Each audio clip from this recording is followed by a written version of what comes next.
I'm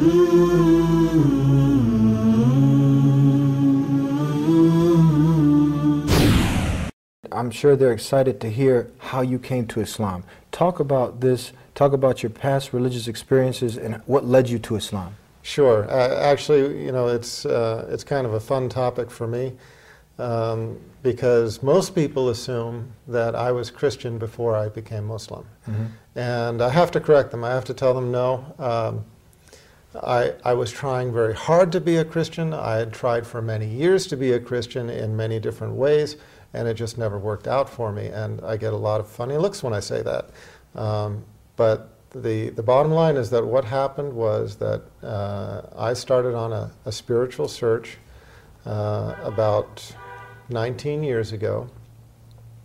I had a daughter who was born with what's called a coarctation of the aorta. It's a lethal problem, meaning that a child born with this condition most often dies, and they usually die in a particularly bad way, meaning that they have open heart surgery, and then a few years later they repeat the open heart surgery, and then a few years later they repeat it. As the child is growing, they have to increase the size of the graft, and in the end these children die. So this was the first time when I got the news of her condition. This is the first time in my life I felt I had no control. I couldn't do anything about this situation. Every time before in my life when there was a problem, I dealt with it on my own. If I needed more money, I worked harder. If this needed fixing, I found somebody or I fixed it myself, etc., etc. And everybody knows what I'm talking about. When this baby was born, her name was Hannah, she went straight to the intensive care unit. Her body from here down was almost the color of my suit, closer to the color of your suit, just kind of a dusky gunmetal blue, because her body was not getting oxygen. Her body was literally starving in front of our eyes. Oxygen starved in front of our eyes, and that part of her body was literally dying. And when I saw that, like I said, it was the first time in my life that I needed to turn to some greater power. I was atheist up until then. I had been raised in a family that was basically Quaker, one of the Protestant sects, but not practicing. And I myself had never taken on any religion. So I had to leave the intensive care unit because they brought in a team of doctors, a team of specialists in the field. And while they were doing their thing, I just went to the prayer room. And for the first time in my life, I really prayed. And I prayed kind of the typical atheist prayer. There's a prayer called the prayer of the skeptic. The prayer of the skeptic goes like this: "Oh God, if there is a God, save my soul, if I have a soul." Yeah. Okay, that's the prayer of the skeptic.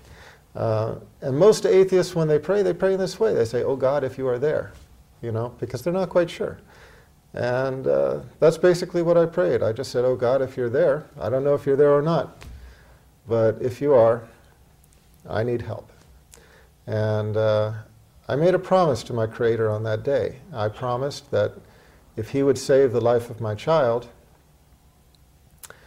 and then guide me to the religion that was most pleasing to Him, that I would follow. And that was the simple promise. And I was only away for maybe about 15 minutes, 15 or 20 minutes. But when I went back into the intensive care unit, my daughter was on the other side of the intensive care unit. When I entered the door and looked across the room, the doctors raised their faces from my daughter. And I could see right away something had changed. Their faces were mystified, as if they didn't really understand what was going on, maybe a little bit shocked. When I walked up to them, they simply told me that she was going to be okay, and that she wouldn't, she wouldn't die. And sure enough, she went back to being a completely normal child in all respects. I mean, you know, normal quirks, but completely healthy. She didn't have surgery. She didn't need medication. Just her condition completely reversed. And here's the thing.